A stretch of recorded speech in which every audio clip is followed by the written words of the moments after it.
like last year, when I turned 16, and Pop echoed Ma's tale with a gallon of sour sugar that still stings me in some place I don't yet have the language for. For real, I'm far too afraid to discover what it might actually mean. Because whenever I think about what my father actually said, the boogeyman creeps out from some dark corner of my bedroom closet and I can't get any sleep at night.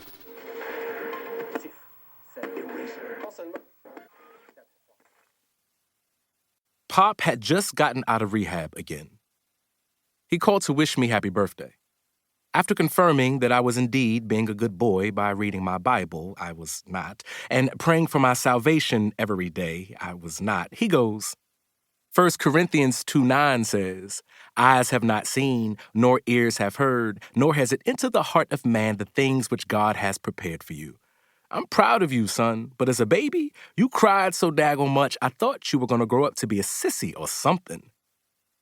As if something disguised what he actually said.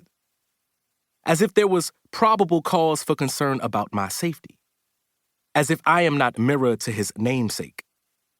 As if there was reason to question my capacity to survive an attack from the source of saline I tasted on tears dripping from the tip of my tiny toddler tongue. As if my center was too vulnerable and so I had to curl up into myself for comfort. As if all my screaming and hollering triggered some insecurity he had about my density. As if there was a layer of flesh and spirit I left lingering inside of Mom 15 summers ago.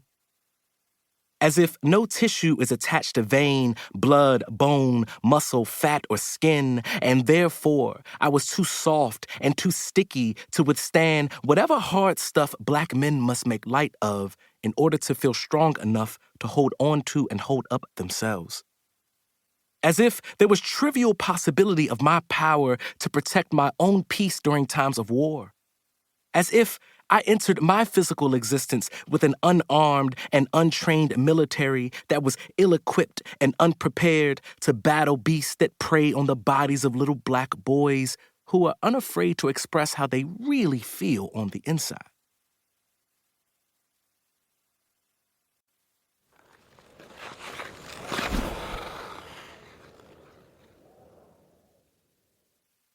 And let my parents tell it. I came out curious before crying.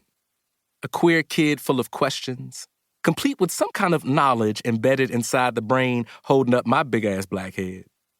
I had a curved ledge attached to the back of my skull that Pop, former jock, would wrap his hands around and hold like a football before pretending to launch me into the air, and I'd swirl around the atmosphere, giggling at my father's gentle touch. Ma tried smoothing out my knowledge mountain with her soft hands. Same ones she used to grease Pop's hair as a teenager and twirl batons between her majorette fingers at their homecoming parades. She mushed and mashed what I came out knowing into a more manageable size until my body grew into itself. My parents called the back of my head a puck. I've no idea why they chose this word, as there was never a time in our lives together when hockey was a part of any discussion. As a kid, I only knew a puck to be some black round thing that skates smooth on slick ice, and that people on two sides of a thing with razor blade feet and long, curved sticks love to beat around until the puck submits to being captured in a net disguised as a protected space for its safety. And this happens so much that it's only a matter of time before one side is crowned victor and the puck is exposed for all that it really is. A piece of black property destined to be locked and stacked up inside of a cage in the dark with the rest of the pucks and all their knowledge until the next game time when they will again inspire some fight about them between people on two sides of the thing, who will be cloaked in armor and who will ignore how badly the puck's been beaten and how naked and cold it's been for what feels like centuries, until some black, white, striped skinned person with authority blows a whistle before the brawl begins.